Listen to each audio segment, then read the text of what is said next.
네, 구명 선생님이 좋은 질문도 주셔서 제 소개도 좀 드리고 또 장의학에 대해서도 조금 우리 들으시는 분들에게 좀 기본 설명을 좀 드릴 수 있었던 것 같아요. 자, 그럼 조금 이제 본격적으로 이제 강의를 좀 해보려고 하는데요. 네, 오늘 어쨌든 좀 제가 드릴 얘기는 방금 소개됐던 이제 장의학의 도전 좀 있는 내용들 중에서 뭐 이걸 이제 전반적으로 다 오늘 말씀드리긴 어려울 것 같고 아까 얘기가 나왔듯이 여기서 얘기하는 얘기들 중에서 조금 우리가 좀 가지고 있는 어떤 좀 고정 어떻게 보면 관념들 어떤 이런 것들을 좀 깰 수 있는 얘기들, 그래서 장애하게 도전하는 것들 뭐 이런 거 몇 가지 크게 보면 한 3가지 정도 를 좀 잡아서 말씀을 좀 드려보려고 합니다. 여기 이제 첫 번째 나오고 있는 요거는 아까 말씀드렸던 그 시저화에 대한 얘기예요. 예, 우리가 좀 세계를 바라볼 때 중심의 자리와 이 변방의 자리라고 하는 게 어떻게 조금 다른 풍경들을 보여주게 되느냐 이런 얘기인데요. 이거는 아까 우리 구명 선생님 얘기 속에서 충분히 했기 때문에 조금 넘어가도 될 거예요. 넘어가도 좀 좋을 것 같고요. 본격적으로 좀 얘기를 해보면 도대체 장의학은 이제 뭐에 도전을 할까? 어떤 것들을 좀 새롭게 재구성하려고 할까라고 할 때 첫 번째는 아마 이런 게 아닐까 싶어요. 흔히 우리가 이제 장애 문제, 장애 문제라고 하면 장애 문제는 어떤 문제다라고 했을 때 이렇게 많이 생각을 하게 되죠. 그러니까 보건복지의 문제다, 보건복지 영역의 문제다.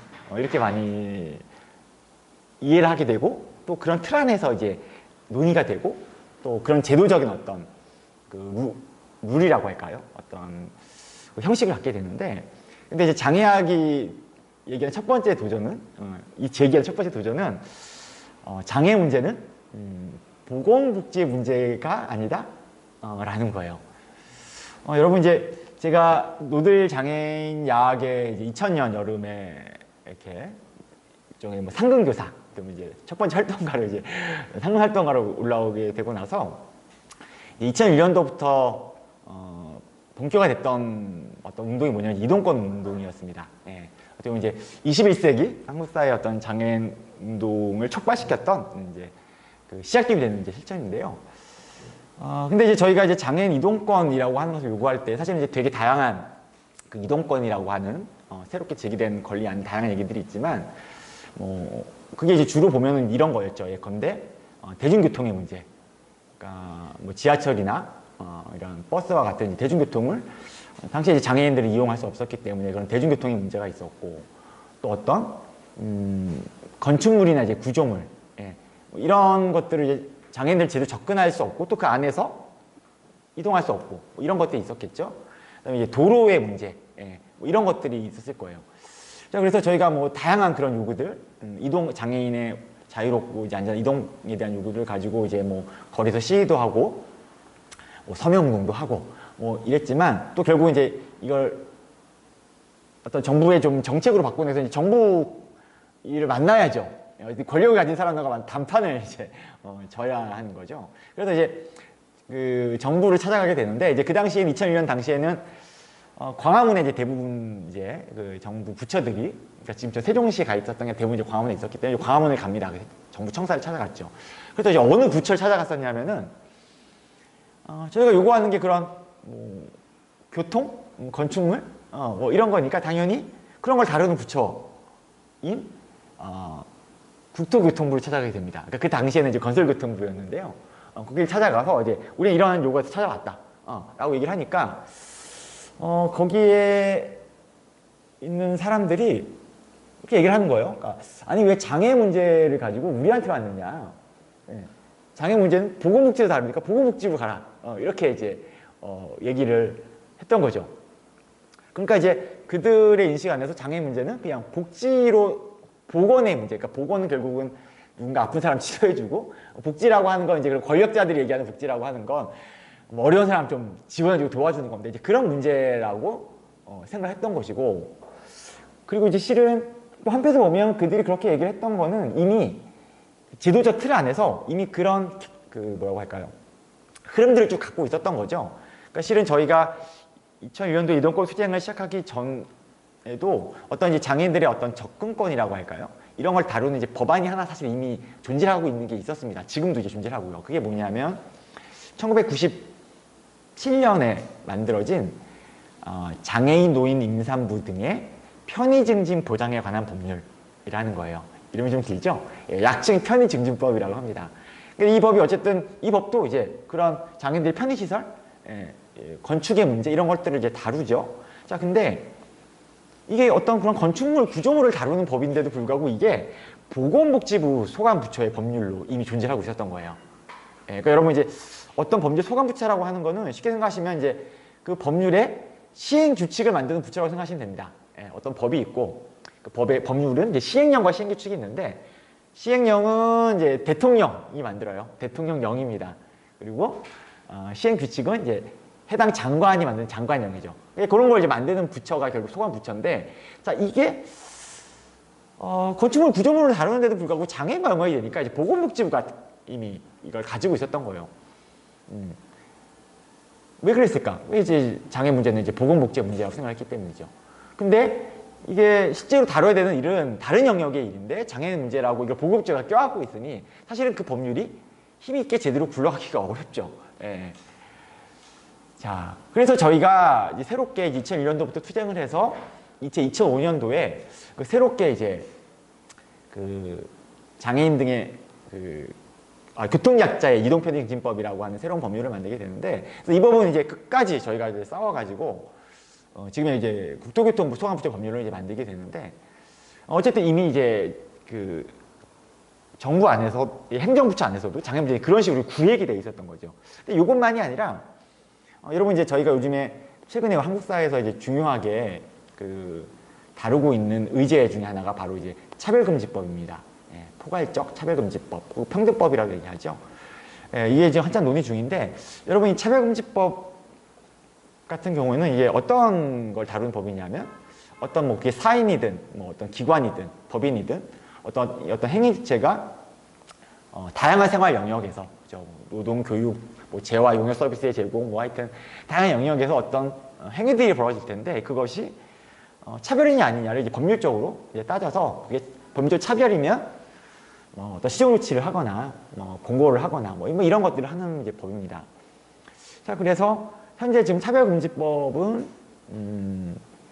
어느 부처에서 주로 이제 다루고 있느냐라고 하면 법무부에서 이 법을 이제 다루게 돼요. 그리고 지금 국회 이제 차별금지법이 이제 몇 가지 발의가 되어 있는데 이 법들은 다 이제 국회 상임위로 보면은 법제사법위원회에 다 발의가 돼 있죠. 왜냐면 이제 다양한 생활 영역에서 이게 법률적 차별이 아닌 걸 다루는 거니까. 자, 근데 이제 아시는 분도 계시고 이제 모르시는 분도 계시겠지만 이제 장애계에서는 2000년대 초반부터 그 이동권 이제 투쟁 이후에 그 차별금지법, 장애인 차별금지법을 제정하는 이런 이제 실천을 벌여왔고 실제로 이제 2007년도에 장애인 차별금지법을 제정하게 되는데요.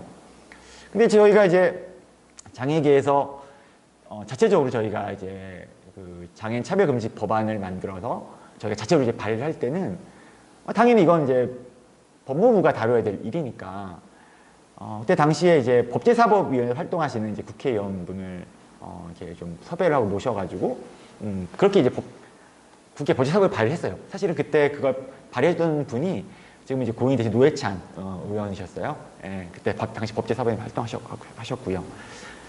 자, 그래서 이제 저희는 당연히 이게 그런 영역에 다뤄질 법이라고 생각을 했는데, 근데 저희가 이제 이걸 발의해놓고 이제 열심히 이제 싸우다 보니까 이제 정부와 이제 여당에서도 이걸 어쨌든 만들긴 해야겠구나 이런 이제 생각을 하게 됐나 봐요. 그래서 그 이후에 저희가 이제 법안을 발의하고 난 이후에 싸움이 살짝 벌어지고 와중에 이제 여당의 장애인 차별금지법, 장차법안과 이제 정부안이 또 발의가 됩니다. 근데 이 지배적인 힘을 가진 사람들은 이게 또 역시 장애 문제니까 이건 보건복지 영역에 다뤄야 될 문제라고 생각을 했나 봐요. 그래서 그 법률을 보건복지위원회로 발의를 했고 그 법을 정부안을 냈던 부처도 이제 보건복지부였어요. 그래서 이제 끝끝내 이제 저희는 이건 법무부에서 다뤄야 될 일이다라고 요구를 했지만 그래서 결국에 나중에 2000년에 사법문제법이 통과가 될 때도 그리고 이게 이제 그 보건복지 및 소관 법률로 통과가 되고 맙니다. 예, 그래서 지금 장애차별금지법은 보건복지가 된다는 법률이 됐어요. 그래서 이상하죠? 그러니까 복부적 인간의 차별을 다룰 때는 법무부에 다루려고 하면서 장애 문제는 보건복지부가 다루겠다라고 하는 거예요. 예. 자, 이건 이제 그야말로 이제 하나의 이제 굳건한 편견이죠. 예, 장애 문제는 그렇게 아픈 사람, 뭔가 몸이 손상된 사람들을 고쳐주거나 뭔가 좀 도와줘야 되는 문제라고 이제 고착되어 있는. 자, 이것이 굉장히 이제 강력했다는 거예요. 그렇게 이미 정부의 어떤 행정이라는 틀 안에서도요. 근데 이게 정부 행정에서만 들어가서만 그런 게 아니라 제가 지금 이제 장애학에 대한 얘기를 하고 있지만 사실 이제 장애학은 영어로 표현을 하면 disability studies 이렇게 표현이 됩니다. 그러니까 장애에 대한 그냥 연구죠. 근데 우리가 이제 뭐 젠더 스터디스 이런 게 있고 뭐 컬처 스터디스 이런 게 있어요. 근데 이제 이런 걸 옮길 때 그냥 젠더 연구, 뭐 문화 연구 이렇게 이제 옮길 수 있으니까 사실 이제 장애학도 조금 더 직역을 한다고 하면 그냥 장애 연구 이렇게 옮길 수도 있겠죠. 근데 사실은 이제 장애학을 그냥 조금 더 넓게 장애 연구다 이렇게 생각해 보면 사실 굳이 이제 저희가 얘기하는 장애학이 아니어도 장애를 연구하는 학문이 이미 있다는 거예요. 장애를 다루어 왔던, 장애 연구해 왔던 학문들이 있죠. 그게 사실 이제 뭐냐면 제가 다녔던, 전공했던 이제 특수교육, 여기서 장애를 연구합니다. 그다음에 사회복지도 장애를 연구하죠. 그다음에 뭐 의학도 장애를 연구하고, 뭐 심리학, 뭐 이런 것들이 이제 재활학, 뭐 이런 것들이 장애를 연구를 해요. 근데 이 기존의 장애를 다룬다, 장애를 연구하는 학문들을 보면은 이게 다 이제 어떤 계열의 학문이냐? 이미 보건 계열의 학문이거나 복지 계열의 학문이 있는 거예요. 그러니까 그런 행정적인 틀 이전에 이미 어떤 담론과 학문의 틀 자체도 그렇게 보건복지 영역 안에서 특권화되어 있고 그것이 이제 다 장악을 하고 있는 것이죠. 예. 그렇기 때문에 자연스럽게 우리의 그 인식 안에서도 장애 문제는 이제 보건복지의 문제 이렇게 사실은 이해가 될 수밖에 없는 것 같아요. 자, 그런데요, 여러분 이제 저희가 어쨌든 뭐 장애학 이런 얘기, 학에 대한 얘기를 하니까 우리가 좀 이런 질문을 좀 해볼 수도 있을 것 같습니다. 그러니까 뭐냐면 사실은 이제 뭐 근대 이전에 좀 달랐겠지만 어쨌든 이제 근대 학문은 이제 분과 학문 체계를 갖고 있고 정말 이제 수없이 많은 학문들이 존재하죠. 예. 몇 가지나 될까요? 제가 다 세볼 수도 없을 것 같아요. 또 새로운 학문이 막 생겨나니까 어쨌든 수백 가지는 되는 것 같습니다. 우리가 무슨 학이라고 했을 때 부를 수 있는. 근데 도대체 인간 사회가 도대체 왜 이렇게 살기도 바빠 죽겠고 머리도 아픈데 이렇게 수많은 학문들을 만들어 왔고 또 학문들을 계속 유지하면서 발전시켜 왔을까? 도대체 그 수많은 학문들의 존재의 이유는 뭘까? 우리가 이런 질문들을 조금 엉뚱할 수 해볼 수 있을 것 같아요. 예. 근데 이제 이 질문에 대해서 뭐 제가 나름대로 좀 답변을 해보자면은 사실은 제가 뭐 이제 약간 아까는 학문을 얘기할 때 뭐 좀 아카데믹, 뭐 실천 이런 구분을 했지만 실은 그 모든 학문은 다 실천적인 목적이 있는 거죠. 그러니까 좀 다르게 말하면 그 모든 학문의 존재의 이유는 인간이 살아가면서 맞닥뜨리는 문제들, 그죠? 우리 인간이 겪게 된 문제라고 생각되는 것들을 더 잘 이해하고, 그죠? 더 잘 해결하기 위해서 사실 존재를 한다고 생각합니다. 예. 그러니까 어떤 학문이 있는데 이것이 아주 다이렉트하든, 약간 좀 그러니까 직접적이든 간접적이든 우리가 인간이 살아가면서 겪는 문제들에 하든 상관이 없어, 아무런 관련이 없어. 자, 그렇다면 그 학문은 존재할 수가 없을 거예요, 그죠? 소멸되겠죠. 그러니까 존재 이유가 사라지게 되겠죠. 여러분 이 얘기 뭐 크게 이 얘기에 대해서 크게 뭐 그렇지 않아 이렇게 생각하지 않으실 것 같아요. 대부분 이렇게 동의해 주실 것 같습니다. 자, 이 얘기 하나 있고요. 조금 더 다른 얘기를 해보면 제가 어쨌든 이제 그 90년대 이제 중반부터 이제 어쨌든 현장에서 이렇게 같이 활동을 하면서 우리가 소위 하는 데모 집회를 많이 나갑니다. 장애와 관련된 여러 가지 이슈들, 뭐 연대 집회도 많이 있고요. 근데 이런 장애 관련 어떤 집회 현장에 나가게 되면 지금은 조금 그거보다 좀 덜하지만 여전히 그리고 과거엔 정말 많이 이렇게 반복적으로 외쳐졌던 구호가 있어요. 장애인 운동의 현장에서 구호가 있는데 그게 뭐냐면 이제 다른 게 아니라 장애인도 인간이다 이런 구호가 많이 외쳐졌었어요. 외쳐지고 있고요. 그러니까 뭐 이런 겁니다. 저희가 이동권 투쟁을 할 때는 장애인도 인간이다, 이동권을 보장해라. 뭐 이런 구호. 또 교육권 투쟁을 할 때는 장애인도 인간이다, 교육권을 보장해라. 그리고 또 최근에는 이제 탈시설이나 노동권 관련된 이런 의제가 좀 중심적 의제가 되어 있는데 예컨대 뭐 장애인도 인간이다, 노동권을 보장해라. 뭐 이런 식의 이제 구호가 외쳐지는 거예요. 그러니까 장애인도 인간이다 이렇게 마치 약간 후렴구처럼 많이 외쳐지게 돼요. 자, 그러면 한번 이걸 좀 연결을 좀 해볼 수 있을 것 같아요. 세상의 모든 학문은 다 인간이 겪는 그 문제들을 이해하고 해결할 존재를 하죠. 장애인도 당연히 인간이죠. 그러면 실은 우리가 알고 있는 그 모든 학문들이 장애라고 명명된 무언가를 가지고 살아가는 사람들이 겪는 문제를 이해할 때 다 필요한 거예요. 그죠? 다시 좀 정리해 얘기해보면 모든 학문은 인간이 겪는 문제를 이해하고 해결하기 위한 거고 장애도 인간이기 때문에 장애인이 겪는 문제를 제대로 이해하고 해결하기 위해서 그 모든 학문이 다 필요하다는 거예요. 근데 우리는 장애 문제라고 하면 그거를 좁게 보건이나 복지와 관련된 어떤 담론, 학문의 틀 안에서 이해하려고 그걸로 충분하다고 생각을 하는 거죠.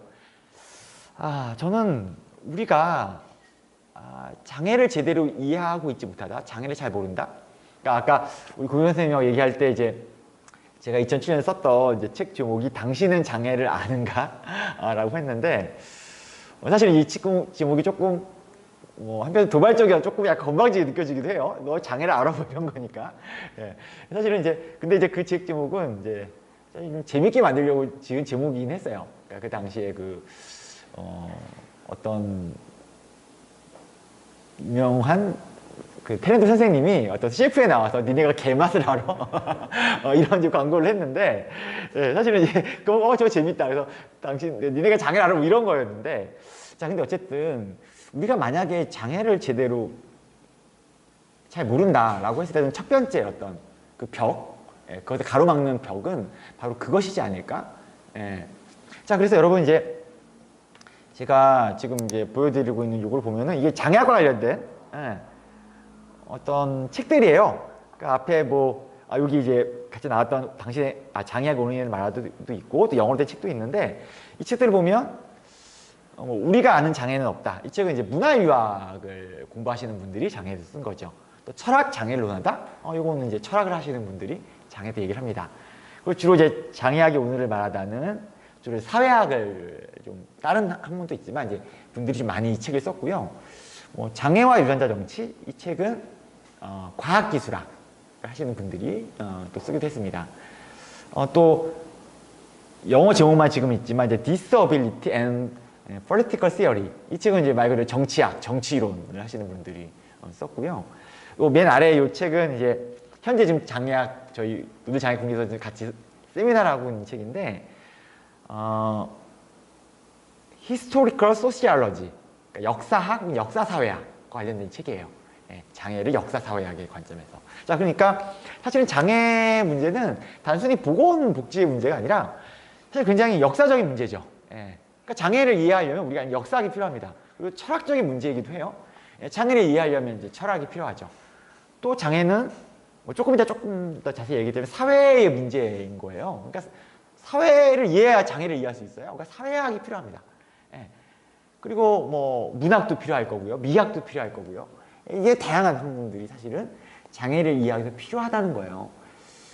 그래서 장애학은 이런 뜻을 말씀드리면 바로 이렇게 장애를 협소하게 보건이나 의학이나 재활 이런 틀 혹은 뭔가 복지의 틀, 이 틀을 넘어서서 바로 이런 보편적인 어떤 인간의 문제라는 차원에서 이제 다루는 학문이고 그렇기 때문에 기존에 이제 우리가 다뤄왔던 어떤 주류적인 어떤 기존의 장애를 연구한 학문과는 좀 다른 지평을 갖게 된다?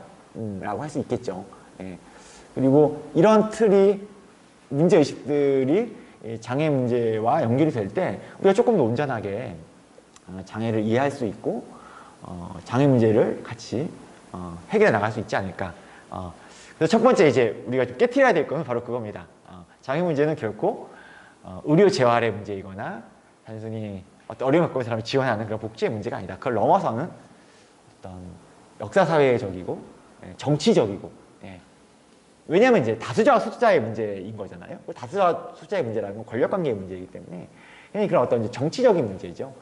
이런 것들을 우리가 좀 이해할 필요가 있다. 인식할 필요가 있다. 이런 말씀을 좀 드리고 싶었고요. 첫 번째 도전이었습니다. 자, 그리고 두 번째, 장애학의 도전 두 번째는 이런 겁니다. 우리가 이제 사실 일상생활에서도 이제 많이 하게 되는 얘기인데요. 우리가 이제 그런 얘기를 합니다. 장애인이어서 차별받는다. 장애인에서 차별받는다. 혹은 장애인이라고 차별하지 마라. 이런 얘기를 이제 많이 하게 되죠. 장애인이라고 차별하지 마라. 장애 차별받는다. 뭐 이런 얘기를 많이 하게 돼요. 근데 장애학이 제기하는 이제 두 번째 도전은 물론 저는 이 말이 성립이 된다고 생각합니다. 이런 주장이 필요하죠. 장애 차별하지 마. 우리가 장애에 차별받고 있어. 이 명제가 성립을 하는데요. 근데 이제 장애학의 관점에서 보자면 장애인은 조금 더 근본적인 어떤 지점에서 보자면 장애인이어서 차별받는 것이 아니라 차별받기 때문에 장애인이 된다. 이런 이제 얘기를 좀 하려고 하는 거예요. 이게 무슨 말이지? 좀 조금 낯설게 느껴지실 텐데요. 당연히. 왜냐면 우리의 기존의 인식 안에서 이런 명제의 설명이 잘 안 되니까. 근데 이거는 이제 이렇게 얘기 드릴 수 있어요. 그러니까 장애가 제가 아까도 말씀드렸죠. 영어로 disability라고 했잖아요. 그러니까 이제 장애인이라는 말, 혹은 장애라는 말이 가지고 있는 뜻, 혹은 이제 함이 담겨져 있는 뜻이죠. 함이. 그러니까 장애라는 말은 그냥 우리 말로 하면 뭔가 뭐 신체적, 정신적 손상이고 뭐 이런 것인데 거기 담겨져 있는 함의는 뭐냐면 그게 뭔가 할 수 없다 이런 뜻이 담겨져 있습니다. 자, 그러니까 장애인은 뭔가 할 수 없는 사람이고 장애라는 말은 그렇게 뭔가 할 수 없음 이런 뜻이 담겨져 있기 때문에 장애인이어서 차별받는다, 장애인이라고 차별하지 마라 이런 얘기들에는 저 사람이 뭔가 좀 할 수 없다고 해서 차별하지 마. 사실 이런 이제 의미가 그 안에 이제 결부되어 있죠. 녹아 들어가 있죠. 근데 이제 사실은 그렇게 이해될 수 없다는 거예요. 여러분 이제 사실은 이제 장애라고 하는 범주 개념 자체는 사실은 굉장히 근대적인 것이에요. 그러니까 이건 무슨 얘기냐면 뭐 인류 사회는 언제나 이제 오늘날 우리가 장애인이라고 부르는 그 범주, 그러니까 그 안에 들어와 있는 사람들, 예컨대 이제 뭐 팔다리가 불편한 사람, 뭐 앞을 보지 못하는 사람, 듣지 못하는 사람, 그리고 어떤 인지적인 발달이 다른 사람과 좀 다른 양상을 보이고 다른 속도를 갖는 사람들, 뭐 이런 차이를 지닌 사람이 다 있었는데, 근데 이런 사람들을 다 이렇게 하나로 뭉뚱그려서 장애인이라고 범주화한 거는 근대 시대로 넘어오면서부터였어요. 그러니까 인류 사회가, 그러니까 인간 사회가 이제 성립이 된 것, 그러니까 인간이라는 종이 지구상에서 살아온 거는 뭐 대략 한 200만 년 정도?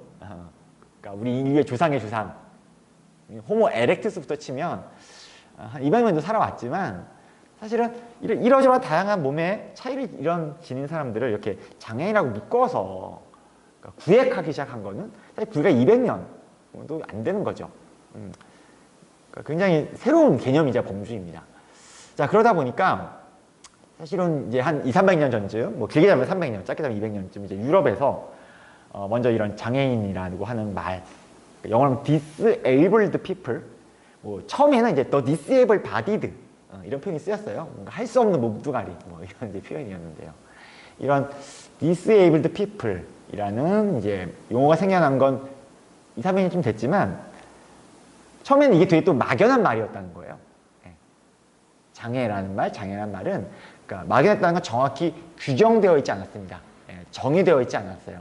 굉장히 막연한 말이었는데 이것이 이제 어떤 합의된 이제 정의로 만들어지게 되는 것은 사실은 또 정말 얼마 오래되지 않았습니다. 생각보다 정말 짧아요. 그게 언제냐면 1980년에 1980년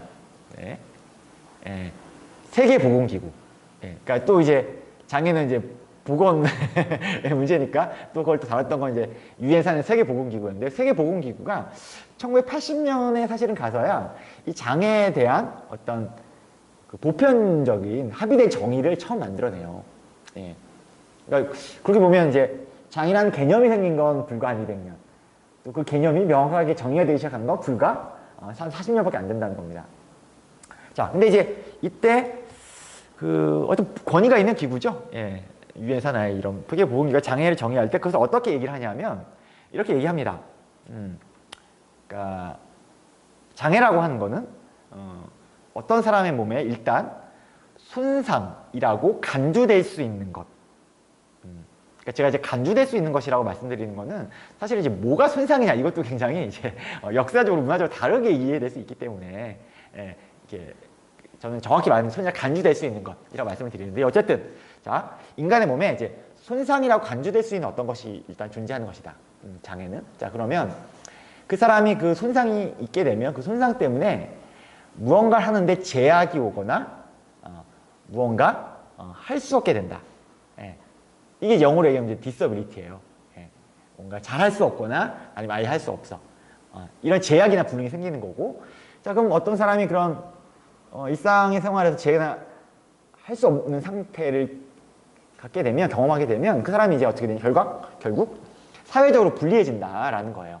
그러니까 정리해 보면 장애는 뭐다? 장애는 어떤 사람에게 손상이 있고 그 손상 때문에 뭔가 할 수 없게 되고 그래서 결과적으로 사회적 불리를 겪게 되는 것 이게 이제 장애입니다. 그리고 그 핵심은 뭐냐? 결국 이제 그가 뭔가 할 수 없다는 거예요. 그리고 그 할 수 없다라고 하는 상태는 그 사람 몸에 있는 손상 때문에 발생을 한다는 거죠. 자 이게 이제 어떤 우리가 알고 있는 주류적인 장애에 대한 정의예요. 그리고 아마 이거에 대한 장애에 대한 이 정의를 제가 설명을 드렸는데 이걸 들으시면은 그냥 대략적으로 그렇지 이렇게 고개가 끄덕여질 만한 얘기일 겁니다. 그리고 그래서 이제 사실은 우리나라의 그 정의하는 각종 법률들을 보게 되면은 그 뭐 예컨대 장애인복지법, 교통약자의 이동편의중지법 또 제가 아까 언급했던 현재의 장애차별금지법을 보면 장애를 이렇게 정의를 하고 있어요. 장애라 함은 신체적, 정신적 손상 또는 기능 상실이 어떤 일상생활 또는 사회생활에 걸쳐 상당한 제약을 초래한 상태를 말한다. 이렇게 정의가 되죠. 그러니까 장애인은 일상생활 상당한 제약, 뭔가 할 수 없음을 겪게 되는데 그런 상태에 있는데 그건 뭐 때문이냐? 그 신체적 정신 손상 때문이다. 이렇게 이제 이해가 되는 겁니다. 자, 그런데 과연 그런가? 장애인은 맞아요. 장애인은 우리 사회에서 장애를 불리는 사람들은 일상생활에서 다양한 뭔가 할 수 없음을 경험을 해요. 뭔가 할 수 없는 상태에 있죠. 예컨대 장애인들은 제가 여기 오늘 올 때 7720 그러니까 버스를 타고 왔습니다. 그 불광역에서 그 버스를 타고 왔는데요. 근데 장애인들은 아는 장애인들이 사실 버스 정류장에 기다리고 있다 버스가 와도 버스를 탈 수 없음이라는 경험을 하게 되죠. 뭔가 할 수 없어요. 또 근데 농인들은 일상생활을 하다 보면 일상생활의 여러 장면들에서 의사소통할 수 없음이라는 장애를 경험합니다. 그리고 또 예컨대 시각장애인들, 예컨대 이제 그 맹인들 이런 사람들은 예컨대 제가 지금 책이 있지만 책이 이 세상에 존재하는 많은 책들을 읽을 수가 없어요. 책을 읽을 수 없음이라는 장애를 경험을 해요. 그리고 이제 여러분들 이제 최근에 저희 한국 사회 장애 운동이 굉장히 이제 그 중심에 두고 열심히 이제 하고 핵심적 의제가 이제 탈시설이라는 겁니다. 탈시설. 그러니까 많은 이제 장애인들이 지역 사회에서 어떤 자립적인 자기 결정이 보장되는 자립적인 삶을 살아가지 못하고 시설이라는 것에 격리, 분리 수용되어 있죠. 그러니까 그러면 이제 이 사회에서 그런 자립할 수 없음이라는 하는 이제 장애를 경험하는 거죠. 자, 그리고 이제 이들이 왜 버스를 탈 수 없고 의사소통을 할 수 없고 책을 읽을 수 없고 자립을 할 수 없느냐? 우리 사회 많은 사람들은 그것이 그들의 몸에 어떤 손상이 있기 때문에, 그러니까 다리에 손상이 있어서 휠체어를 타니까 버스를 탈 수 없고, 청각에 손상이 있으니까 의사소통을 할 수 없고, 또 시각에 손상이 있으니까 책을 읽을 수 없고, 그리고 또 인지적인 영역에 어떤 손상이나 하고 이해될 수 있는 뭔가가 있으니까 판단을 제대로 할 수 없고, 그래서 살림할 수 이렇게 생각을 하는 거예요. 자, 근데 과연 정말 그런가? 좀 따져볼 필요가 있죠. 예.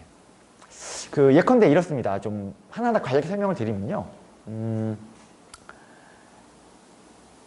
예컨대 우리나라에 많은 버스들이 다니고 있어요. 다니고 있는데, 사실은 이제 그 과거에는 정말 장애인들은 어떤 버스도 탈 수가 없었어요. 예.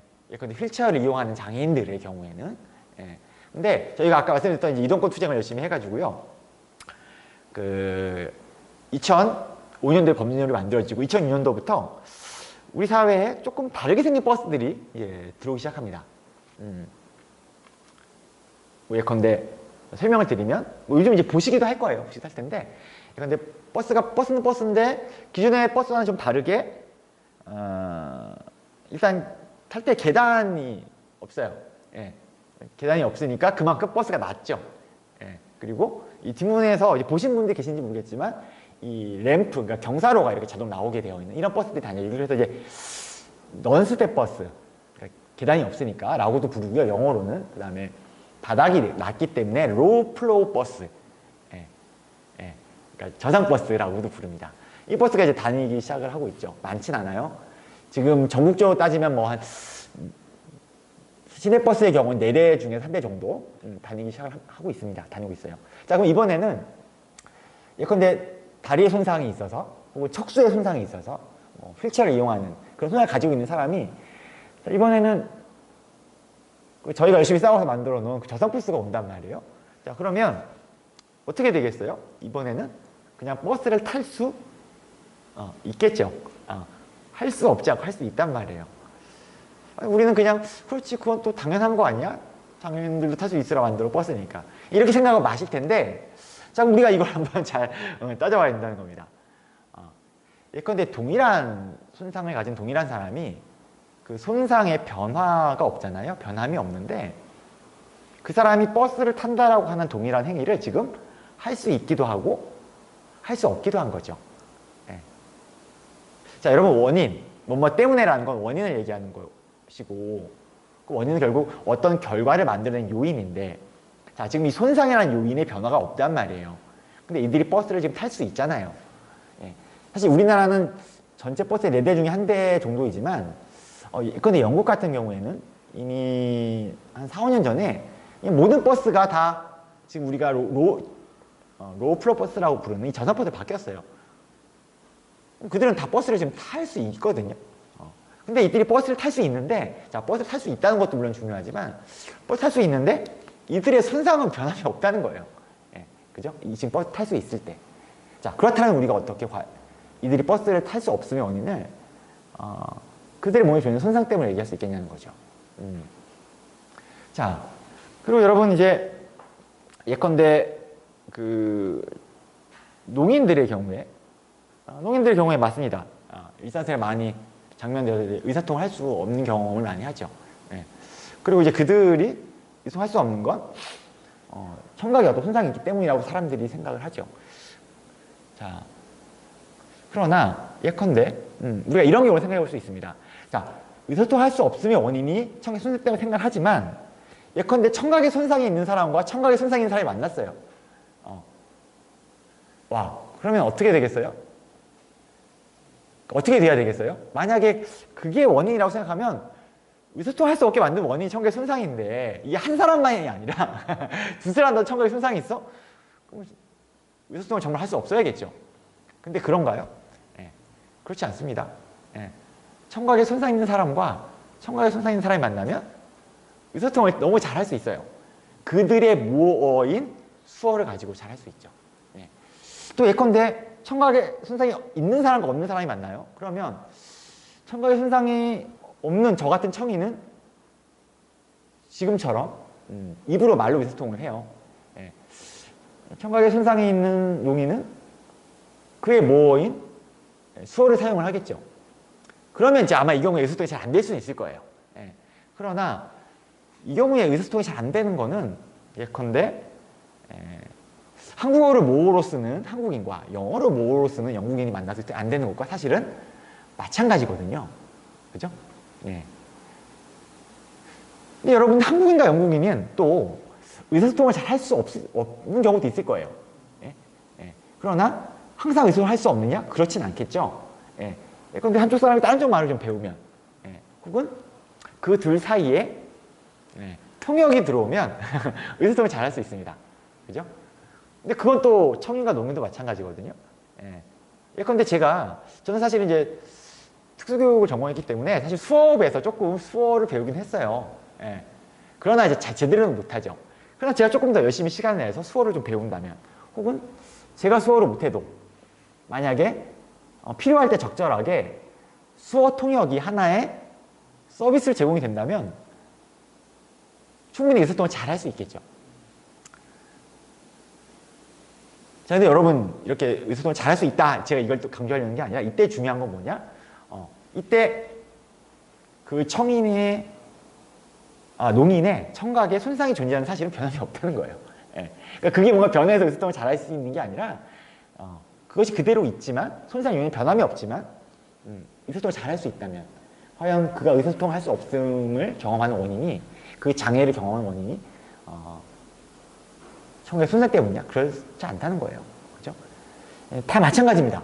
예컨대 시각장애인의 경우에도 예컨대 제가 이제 잘 아는 친한 형님 중에 실제로 이제 시각장애인 분이 계시고 이제 그분이 전맹이셔요. 그러니까 메인이죠. 근데 이제 이분이 사실 오래 일했던 그 시각장애인 복지관에 가면은 그 복지관에서 이제 부설로 운영하고 있던 조그만 도서관이 하나 있었어요. 그 시각장애인 복지관 부설 도서관. 거기 가면 책이 많이 있죠. 근데 그 도서관에 그 형님과 제가 같이 가면은 거기 책이 많은데 시각에 아무런 손상이 없는 저는 책을 읽을 수가 없어요. 오히려 시각 손상인 그분은 거기 있는 책을 자유롭게 읽을 수 있습니다. 왜 그럴까요? 상상이 되시겠지만 거기 있는 책은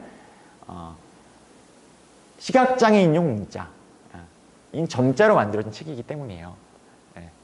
자, 그러니까 시각장애인들이, 시각의 손상을 가진 사람들이 책을 읽을 수 없는 건 대부분의 책이, 제가 아까 우리 사회는 이제 비장애 중심주의 사회다라고 말씀드렸죠. 그러니까 비장애인이 쓰는, 그러니까 비시각장애인이 쓰는 묵자로만 책을 다 만들어 놓기 때문에 그들이 책을 읽을 수 없음이라는 장애를 경험하는 것이지, 그들의 손상 때문에 책을 읽을 수 없는 게 아니라는 거예요.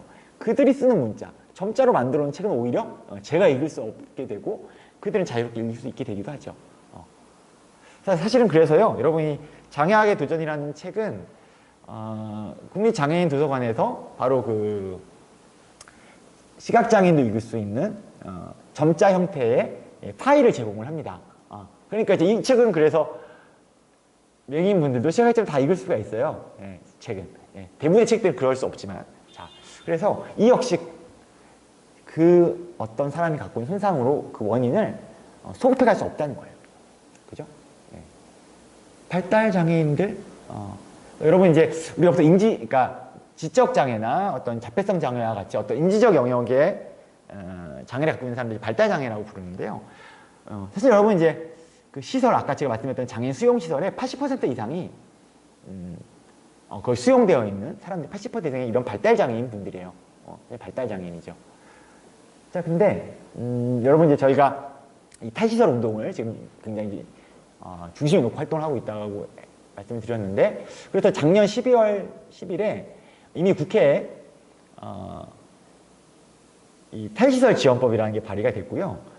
그래서 그 법을 제정하기 위해서 지금 올해 3월 16일부터 그러니까 벌써 이제 한 200일이 넘었죠. 국회 앞에서 농성도 하고 있고 그런데요. 근데 그 탈시설 지원법 저희가 이제 만들어서 발의해 놓은 탈시설 지원법은 저희가 이제 열심히 궁리를 해서 이제 지혜를 모아서 만든 법안이긴 하지만 이미 사실은 약간 모델이 좀 있어요. 그 법의 모델. 그러니까 이미 좀 그 비슷한 법이 좀 있었어요. 다른 나라에는, 다른 사회에는. 그게 뭐냐면, 그러니까 우리나라가 올림픽을 했던 해, 그러니까 최근에 그 평창 동계올림픽 말고요. 그 호돌이 마스코트가 있었던 그 올림픽 있잖아요. 88년 올림픽을 했던 해에 이미 노르웨이라는 국가에서는 그 시설 해체법이라고 하는 걸 만듭니다. 시설 해체법이라고 하는 걸 만들었고, 그래서 2000년 초반이 되면 그 나라에서 이제 그 시설 해체법을 88년에 만들었다가 2000년 초반에 는 그 법이 이제 폐기가 돼요. 왜 법률이 폐기가 됐냐면 이제 더 이상 해체할 시설이 없었기 때문에. 그리고 이제 그 옆동 이제 스웨덴도 비슷합니다. 스웨덴은 그 1997년에 여기는 이제 시설 폐쇄법이라는 걸 만들어요. 그래서 또 역시 원래 그 법률상으로는 99년까지 모든 시설을 다 폐쇄를 시키려고 했는데요. 왜냐하면 이제 그 당시에 스웨덴은 이미 탈시설 이 작업이 굉장히 많이 진척이 됐기 때문에 97년에 법을 만들면서 이제 유예기간을 오래 안 줘요. 한 2년 유예기간 주고 모든 시설 다 문 닫으세요. 이렇게 이제 법률을 정한 건데 99년에 딱 그러진 못했지만 또 역시 2000년대 초반이 되면 그 장애인 시설이 다 사라지게 됩니다.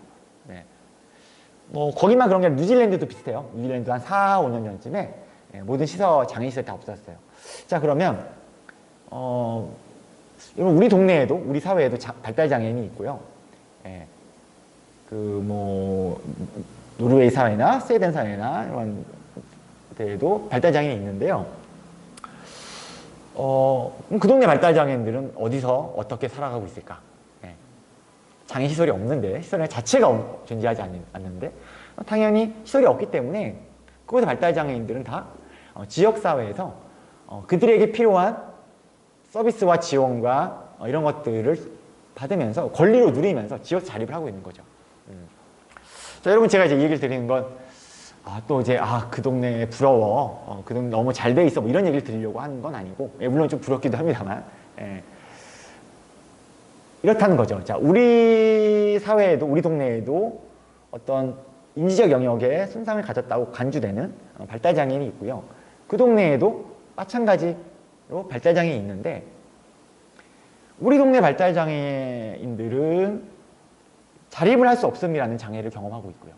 근데 그 동네 발달장애인들은 다 자립을 할 수 있다면, 현상적으로 우리 사회의 많은 발달장애인들이 그렇게 자립할 수 없고 시설에 살아가고 있긴 하지만 그들의 자립할 수 없음이라고 하는 것의 원인을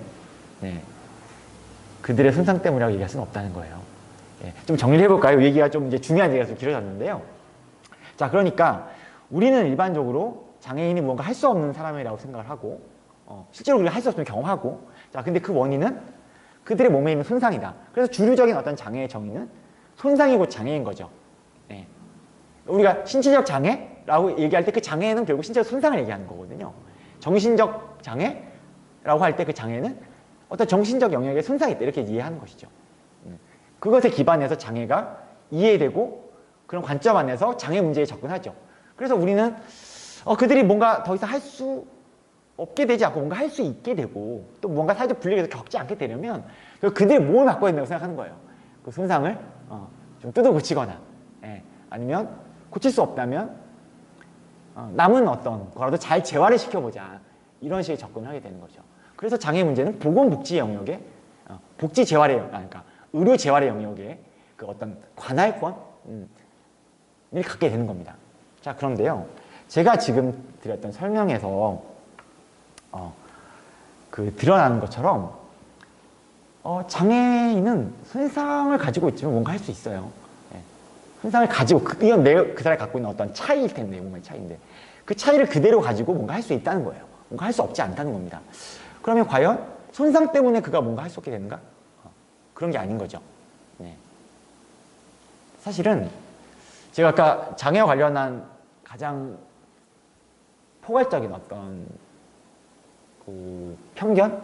우상이라고 하면 이제 비장의 중심주의, 에이블리즘이라고 말씀을 드렸는데요. 이 비장의 중심 사회는 세상의 모든 게 다 비장애인을 척도를 하죠. 그러니까 버스를 왜 그렇게 계단이 많고 높게 만들어놨을까? 비장애인의 몸이 척도했기 때문이죠. 자, 그래서 그런 어떤 물리적인 공간, 뭐 우리가 이한 모든 문명적인 어떤 기술, 기계, 뭐 제도, 뭐 설비, 하여튼 모든 게 다 비장애인 중심으로 만들어져 있어요. 자, 그러다 보니까 우리 사회에서 살아가는 장애인이라고 범죄된 사람들은, 자, 그러니까 뭐 이건데 철수가 영희를 차별한다, 이런 것이라기보다는 물론 그런 차별도 있겠죠. 자, 그러나 그것이 넘어서서 이 사회, 우리의 삶의 공간, 문화, 제도, 이 모든 게 비장애인의 척도로 만들어져 있기 때문에, 자, 어떤 그런 사회 속에서 이들은 구조적인 차별을 경험하는 거죠. 예. 그리고 그런 구조적인 차별 때문에 그들은 무언가 할 수 없게 된다는 겁니다. 예. 그죠? 예. 저희가 아까 이제 그걸 앞서서 굳이 사례를 또 살펴봤던 거죠. 그들이 왜 버스 탈 수 없는가? 비장애인이 만드는 버스. 왜 그들이 의사소통할 수 없는가? 그건 우리가 예컨대 영국인과 한국인이 의사소통할 수 없을 때 한국인이 뭔가 의사소통할 수 없어 이렇게 생각하지 않죠. 예. 그것처럼 그들에게 필요한 어떤 실질적인 어떤 서비스가 없기 때문에, 그죠? 예. 책을 읽을 수 없다? 그들이 쓰는 문자로 책을 만들지 않았기 때문에. 예. 뭐 다 이런 거라는 거예요. 자, 그러니까 아까 제가 처음에 드렸던 얘기로 돌아가면은 우리는 장애인이 장애 차별받는다, 그러니까 뭔가 할 수 없는 사람 차별받는다 이렇게 생각하지만 사실은 그들이 이미 할 수 없음이라는 상태에 앞서 차별이 있었던 거죠. 예. 그러니까 장애인은 장애인에 의해서 차별받는 것이 아니라 그래서 차별받기 때문에 장애다 이렇게 얘기할 수 있는 거예요. 조금 다르게 말씀을 드리면 우리는 손상 자체가 장애라고 생각하지만 손상은 손상일 뿐입니다. 예. 손상은 손상일 뿐이고요. 그 손상은 특정한 관계 속에서만 무언가 할 수 없음으로써 장애가 된다는 거예요. 예. 여러분, 이제 사실은 제가 이 얘기는 우리 고명 선생님께서 그 자본을 이게 최근에 이제 풀어쓰는 12권의 책을 내기도 하셨는데, 사실은 막스가 자본에서 이런 얘기를 하죠. 예. 방적기는 방적기일 뿐이다. 방적기는 특정한 관계에서만 자본이 된다. 그리고 흑인은 흑인일 뿐이다. 흑인은 특정한 관계 속에서만 노예가 된다고 얘기를 해요. 예. 자, 마찬가지예요. 예. 손상은 손상일 뿐이고요. 손상 역시 특정한 관계 안에서만 무언가 할 수 없으면 장애가 됩니다. 그리고 이때 특정한 관계라고 하는 건 마치 흑인이 노예가 될 때 그 특정 관계가 결국 이제 차별적인 관계죠. 어떤 사회 억압적인 관계가 있기 때문에 그가 노예가 되는 것처럼 어떤 손상을 지닌 사람이 장애를 경험하게 되는 것, 혹은 장애인이 되는 것, 뭔가 할 수 없는 사람이 되는 것, 그런 차별적인 억압적 관계가 이미 있다는 거예요. 자, 그래서 제가 이제 보통 이 장애와 관련해서 우리 사회가 최근에 그런 얘기를 많이 합니다. 그 인식 개선 이런 얘기를 많이 하죠. 예. 장애에 대한 인식을 개선하자. 예, 좋은 얘기예요. 인식 개선하는 거 필요하죠. 그리고 사실은 이제 2018년 하반기부터는 이 또 법률이 좀 개정이 되면서요. 사실은 이제 모든 그 작업장, 그러니까 직장에서 다 이 장애 인식 개선 교육을 법적 의무로 하게 돼 있어요. 예. 근데 이제 저도 그래서 가끔 어떤 이런 곳에 가서 이제 장애 인식 개선 교육이라는 타이틀 아래 이런 강의 이제 교육을 좀 하게 되는데, 근데 이제 그런 자리에 가면 제가 그런 말씀을 좀 먼저 좀 드려요. 인식 개선이라는 말 나쁜 말은 아니다. 근데 우리가 장애에 대해서 어떤 인식을 얘기할 때 장애인뿐만이 아니라 저는 사실은 다른 소수자도 마찬가지인데요. 그러니까 성소수자나 뭐 여성도 마찬가지인데 이런 소수자들에 대해서 어떤 인식을 얘기할 때 저는 인식 개선이라는 말보다는 그러니까 굳이 어떤 인식을 얘기하고자 한다면 그들에 대해서 인식 전환이라는 말이 조금 더 적절하지 않겠느냐. 그러니까 왜냐하면 인식이라는 것도 어떤 인간의 정신적인 활동이고 방향성이라는 게 있단 말이에요. 예. 근데 장애에 대한 이미 인식의 방향이 그 어떤 의료적인 틀, 복지라는 틀 속에서 뭔가 도와주고 채워주고 배려해주고, 그러니까 이런 방향으로 틀 지어져 있는데, 방향 지어져 있는데 우리가 조금 덜 도와주고 있고 덜 지어나갔으니까 조금 더 잘해보자. 이걸로는 사실은 비장애 중심주의가 바뀌지 않습니다. 그것이 더 공고해질 뿐이죠. 그러니까 우리는 그 인식의 그 방향성 자체를 틀어야 됩니다. 그런 의미에서 저는 이제 그 어떤 인식 전환이 오히려 좀 적절하다 이렇게 말씀을 좀 드리고 있고요. 자, 그 인식 전환의 한 가지 예가 이런 걸 수도 있을 것 같아요. 제가 이제 여기서 말씀드렸던 어떤 문제제기, 도전, 장애인은 차별받기 때문에 장애인은 장애 차별받는다라고 우리가 인식하고 이해할 수도 있지만 그 이전에 장애인은 차별받기 때문에 뭔가 할 수 없는 존재가 된다는 거. 자, 그리고 이런 어떤 인식들은 다른 소수자 문제들도 아마 생각해 보시면 비슷하게 조금 연결될 수 있을 거라고 저는 생각을 해요. 예. 그러니까 그들의 몸에 존재하는 차이가 손상이라는 차이가 아니라 피부색의 차이일 수도 있고요. 그죠? 뭐 다양한 어떤 섹스의 차이일 수도 있고요. 뭐 다양한 나이의 차이일 수도 있고요. 근데 그런 어떤 차이를 갖고 있는 사람들이 뭔가 할 수 없게 되는 것? 예. 자, 이런 것들은 자, 그들에게 가해지고 있는 어떤 구조적인 차별이 이미 존재한다는 거죠. 예. 그런 면에서 제가 아까 고명 선생님이 그 장애화의 정치 책 제목을 얘기해 주시면서 Politics of Disablement라고 영어 제목을 말씀해 주셨는데 이 Disablement라는 말이 이제 장애화라는 말이에요. 예. 예. 그러니까 어떤 사람이 장애를 갖도록 만들어진다 이런 뜻을 갖고 있죠. 예. 예. 그러니까 어떤 존재가 어떤 그냥 몸의 차이일 뿐인데 그런 몸의 차이를 가진 존재가 어떤 맥락 안에서 장애화되는가 이런 것들을 이해할 수 있어야 한다는 것이고 자 이게 이제 또 역시 우리 고명쌤의 대답에서 나왔던 바로 사회적 모델, 사회적 장애 모델이라고 하는 것이죠. 그러니까 그전에는 장애 문제는 어떤 의료적인 문제, 재활의 문제로 이해됐기 때문에 그런 의료 재활 혜택 이걸 이제 의료적 모델이라고 얘기해요. 예. 근데 그것이 아니라 이제 장애학은 기본적으로 이렇게 사회적인 문제로, 사회 정치적인 문제로, 사회 구조를 바꿔야 되는 문제, 권력 관계를 바꿔야 되는 문제로 이제 장애를 사고한다고 하는 것. 예. 이 속에서 뭔가 이제 이 장애학의 도전이 두 번째 도전이 있을 수 있겠다 이렇게 생각합니다.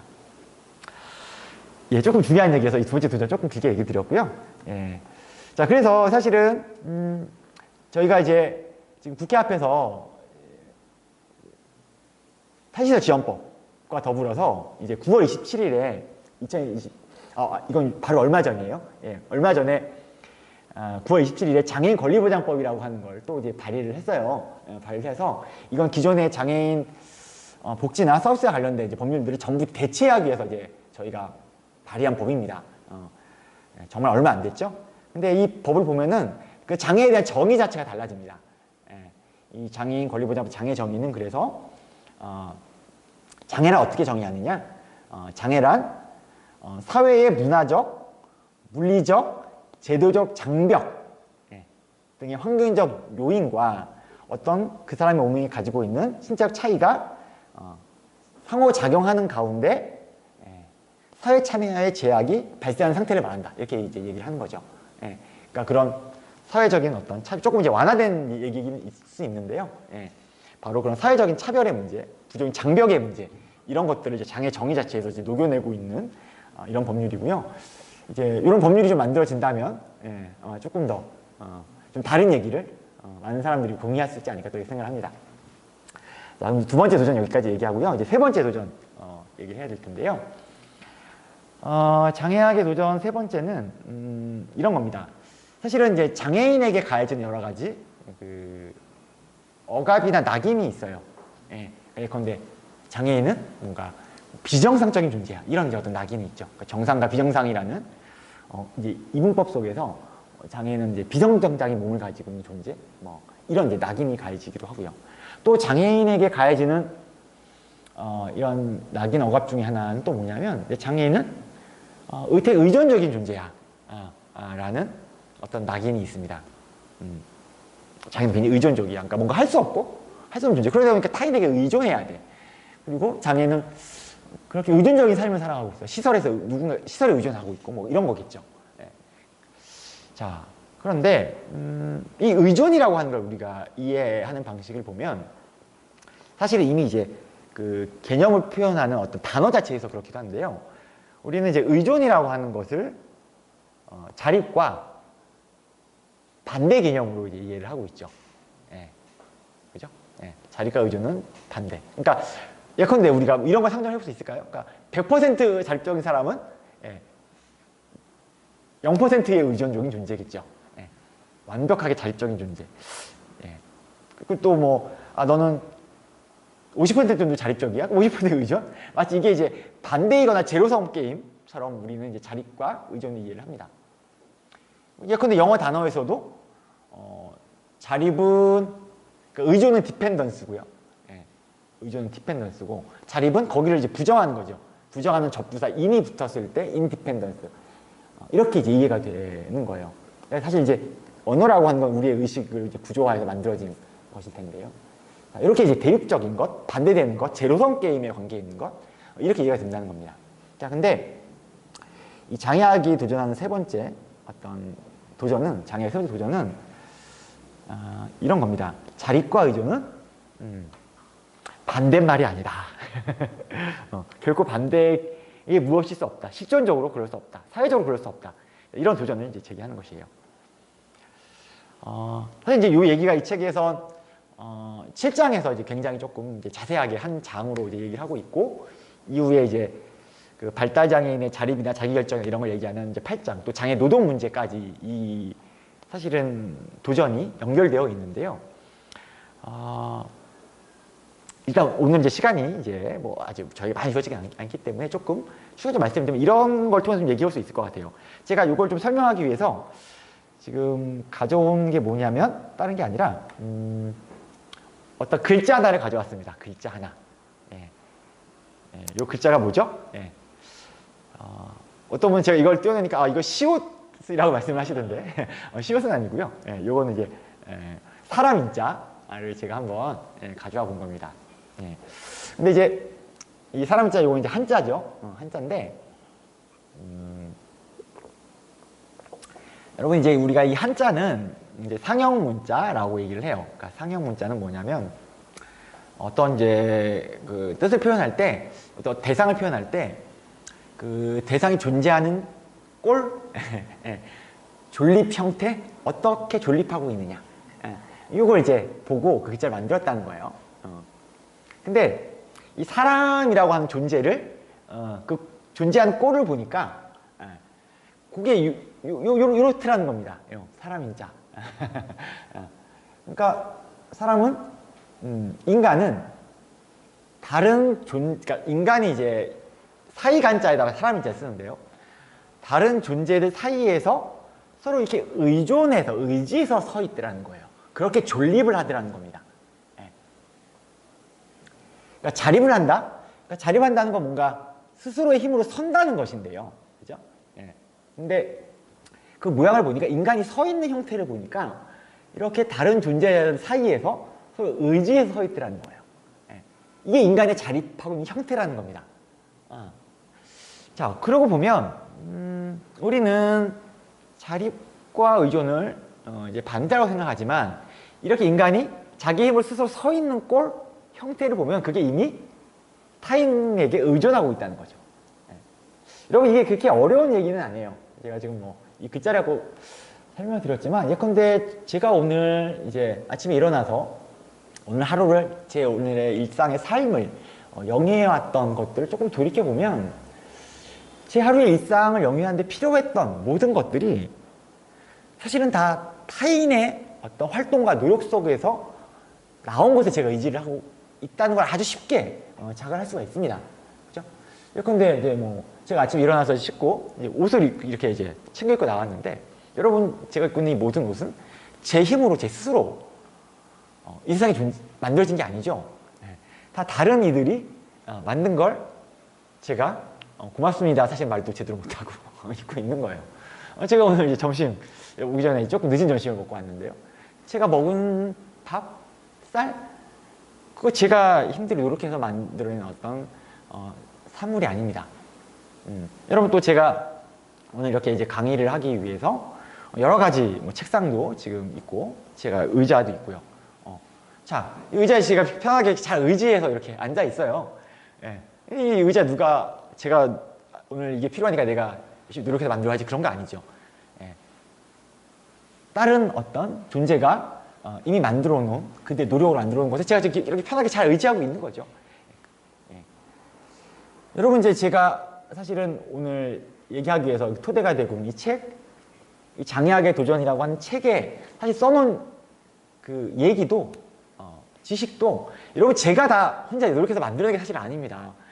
사실은 이 책에 들어간 얘기 제가 뭐 계산해보지는 않았지만 사실 이미 적어도 90% 이상은 이미 다른 사람들이 다 그렇게 고민해서 만들어 놓은 얘기, 여기에 사실은 들어있는 얘기 중에 많은 것도 제가 구병원 선생님의 얘기를 듣고 거기서 의지해서 사실은 조금 더 거기에 사실 조금 더 보태서 써놓은 얘기들도 많이 있어요.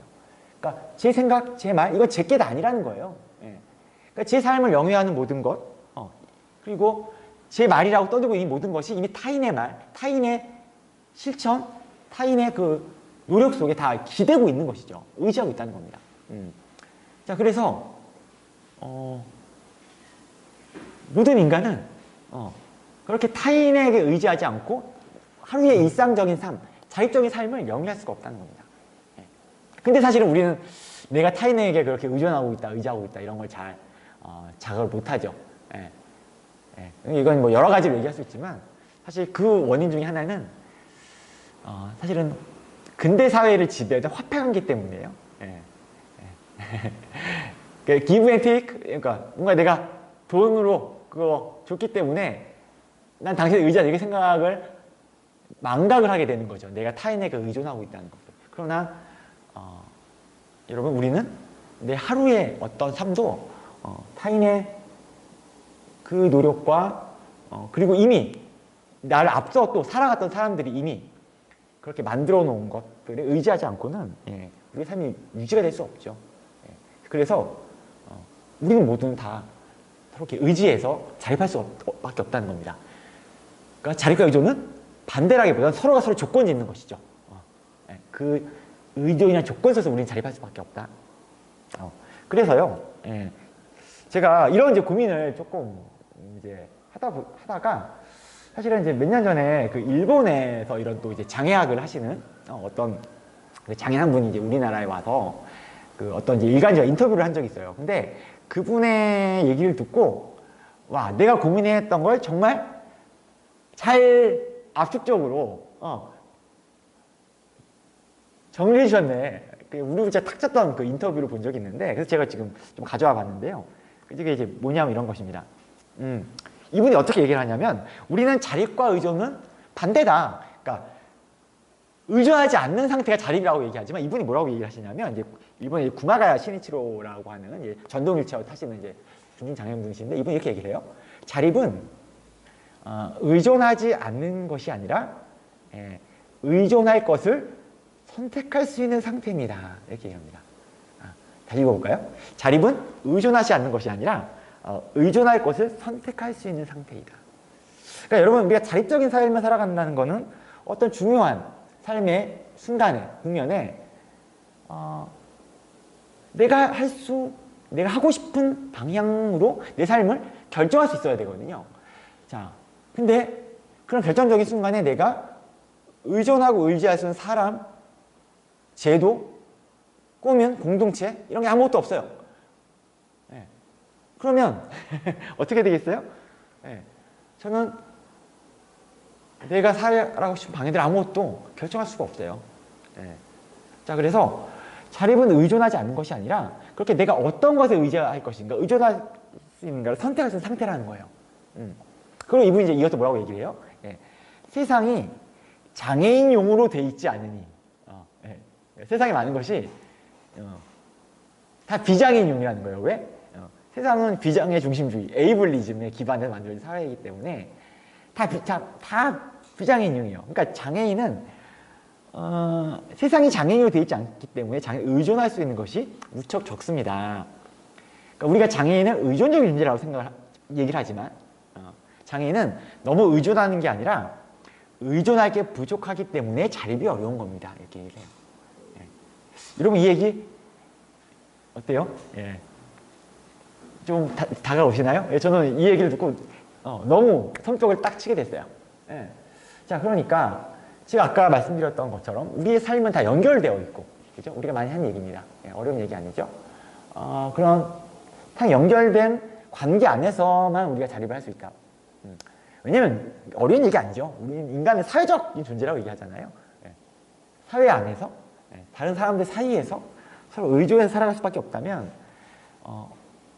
이 자립과 의존은 결국 대립적인 관계가 아니라는 거예요.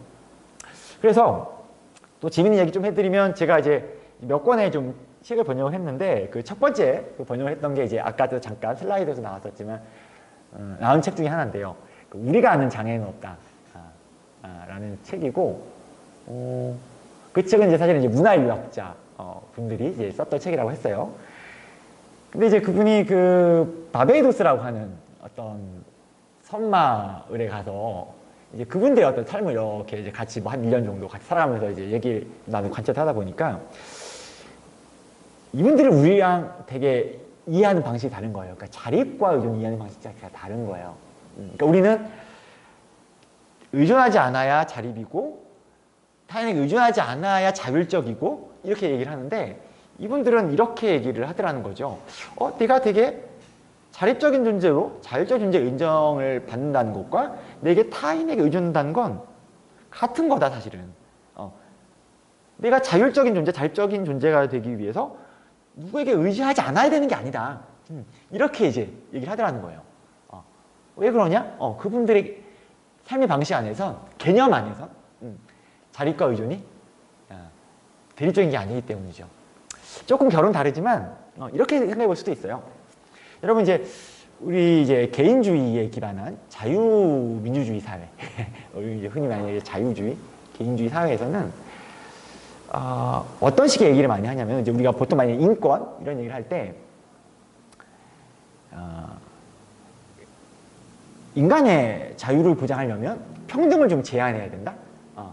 그죠? 그러니까 모든 인간의, 그러니까 한 사회의 그 구성원들의 그 자유를 보장하려면 어쩔 수 없이 평등을 좀 제한해야 되는 거야.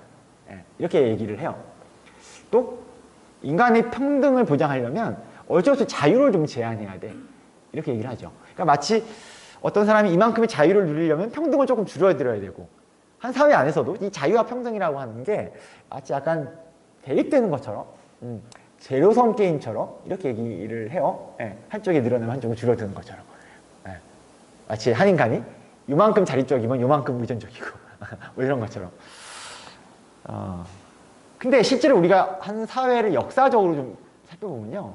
이게 결국 그렇지가 않다는 거예요. 그러니까 실제 사회에서 보면은 사실은 더 자유로운 사회가 더 평등한 사회였고요.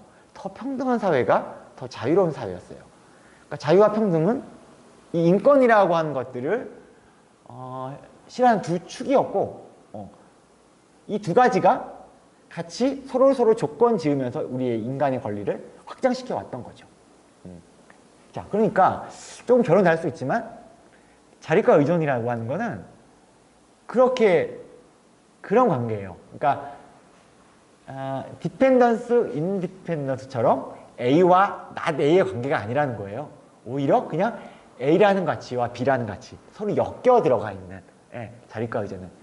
자, 우리가 이런 어떤 전환, 인식의 전환 혹은 이런 도전을 우리가 수용할 수 있고 그 도전 속에서 사회를 다시 만들 수도 있다면 저는 장애인 문제만이 아니라 오늘날 우리 인간 사회가 지금 겪고 있는 많은 문제들 이것들을 좀 새로운 방향 속에서 만들어갈 수 있다 이런 생각을 합니다.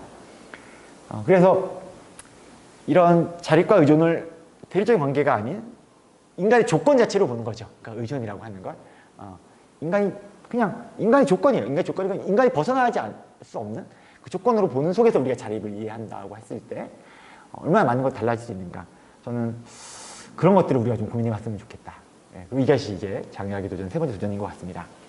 자, 이제 슬슬 이제 오늘의 제 얘기를 좀 마무리해야 될 시간이 이제 다 왔기 때문에 좀 마지막 한 가지 또 좀 우리 이제 장애인 운동에서 많이 좀 얘기되는 한 가지 얘기를 좀 공유하고 이제 마무리 져야 될 것 같은데요. 마지막 얘기는 이 말씀을 좀 드리고 싶어요. 이거 존 맥나이트라고 하는 이제 미국의 이제 되게 실천 운동가이기도 하고요. 도시사회학자인데요. 이분이 이제 이런 얘기를 합니다. 문제로 정의된 사람들이 그 문제를 다시 정의할 수 있는 힘을 가질 때 혁명은 시작된다. 그러니까 이전에 우리 집에서 인식 속에서는 장애인에게 문제가 있어요. 왜? 너의 몸에 있는 그 손상이 문제인 거죠. 그래서 그 손상을 바꾸지 않으면 당신의 삶은 결코 나아질 수 없는 거예요. 자, 근데 제가 오늘 드린 이 장애학의 도전에서는 자, 그 문제 다시 정리하고 있습니다. 자, 그것은 어떤 문제예요? 관계의 문제. 우리 사회에 비장애 중심주의가 지배하고 있는 이 사회 구조, 틀, 그 관계의 문제인 거죠. 자, 그 관계 안에 우리가 이제 문제를 다시 정리했죠. 사실 이건 우리가 얘기하는 이제 가난의 문제. 자, 우리 어떻게 얘기해요? 가난한? 네가 게을러서 그리고 나태해서 그렇지. 더 노력해야 해. 자, 그 사람에게 문제의 원인을 두죠. 그러나 과연 그런가요? 예. 오늘날 우리가 겪고 있는 이 사회의 이 거대한 빈곤과 가난이 그 사람에게 문제를 살 수 있을까요? 그렇지 않죠. 예. 우리 문제를 다르게 정의를 해왔고, 사실은 이 사회를 바꾸려고, 정말 진정으로 바꾸려고 했던 사람들은 예. 많은 것들이 그런 것 같아요. 여성차별의 문제, 뭐 이주민의 문제, 예. 모든 것들이 이렇게 우리가 문제를 다시 정의하는 것. 예. 이 속에서 그러니까 우리가 질문을 다시 하고 문제를 새롭게 정의하고 이것이 문제를 이제 해결해 주지 못하지만 예, 그것을 나가는 어떤 첫걸음이지 않을까 생각을 하고 장애학도 결국 이런 새로운 그 문제를 다시 틀 지우는 이런 학문이다. 그래서 여러분들께서 앞으로 오늘 좀 저와의 좀 만남을 계기로 앞으로 이제 장애학이라고 하는 학문 이것이 장애인만이 아니라 바로 아까 전 변방의 자리에서 이 세계를 어떻게 새롭게 재구성할 것인가 그런 어떤 풍부한 어떤 아이디어를 많이 품고 있어요. 그래서 그런 것들 이후에 또 오늘의 잘 넘어서서 또 나눌 수 있는 그런 경험들이 좀 있었으면 좋겠다 이런 바람 말씀드리면서 예, 오늘 소중한 기회 주신 이 시간 좀 마무리해 보도록 하겠습니다. 예, 감사합니다.